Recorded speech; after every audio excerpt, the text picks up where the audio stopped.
하나님의 말씀을 가볍게 여기지 마십시오. 하나님의 말씀은 반드시 이루어집니다. 믿으십니까?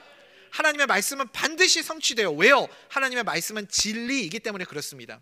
진리이기 때문에 하나님의 말씀은 반드시 이루어집니다. 하나님이 말씀하시되 가라사대 빛이 있으라 하면 빛이 생겨나는 거고요, 하나님이 말씀하시면 모든 것이 그대로 이루어지는 줄 믿습니다.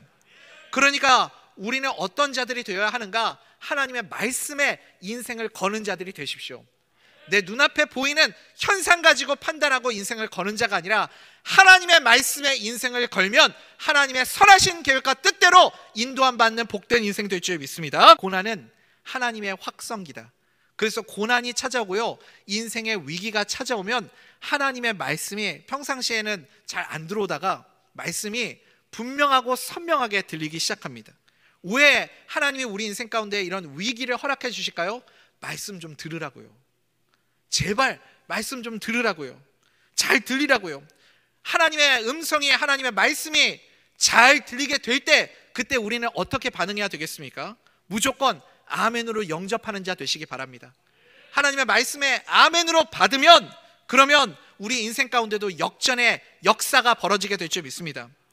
우리 삶에 그래서 이 하나님의 말씀을, 위기 가운데 하나님의 말씀을 들을 수 있는, 듣는 귀가 열리는 하나님의 사람들 다 될 수 있기를 간절히 소원합니다. 여러분, 위기 중에 우리 인생 가운데 위기가 찾아왔을 때 우리가 해야 할 일이 무엇입니까? 먼저는 나의 삶 가운데 하나님의 말씀을 붙잡는 것을 통해서 하나님이 나를 건져주시는 것을 경험할 수 있어야 되겠죠. 그리고 내 삶에 하나님이 이렇게 건져주시고 구원해 주시는 은혜를 경험한 다음에는 어떻게 해야 되냐면, 우리 주변에 있는 사람들도 함께 살릴 수 있는 믿음의 사람들이 될 수 있기를 간절히 소원합니다. 그래서 주변 사람들이 우리 가운데 두려움에 빠져 있을 때, 내가 하나님 가운데 기도하고 하나님의 은혜를 경험하고 내 안에 담대함과 확신을 하나님이 주셨을 때, 나 혼자만 담대하고 나 혼자만 확신을 가지고 살아가는 것이 아니라 어떻게 해야 되겠어요? 내 주변에 있는 사람들에게도 나와 함께 두렵지 않도록 하나님의 은혜를 흘려보낼 수 있는 축복의 사람들이 되어야 되지 않겠습니까?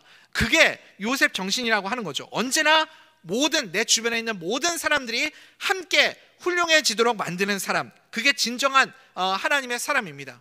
나에게 먼저 복음을 주시고 나에게 은혜 주신 이유는 무엇이냐면요, 가서 전하라고요.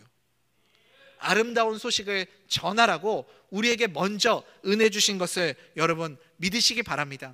나에게 하나님의 기적의 은혜를 베풀어 주셨고 나의 삶 가운데도 하나님이 이런 변화와 역사를 허락해 주셨다면 이제는 전하는 자가 될 수 있기를 간절히 소원합니다.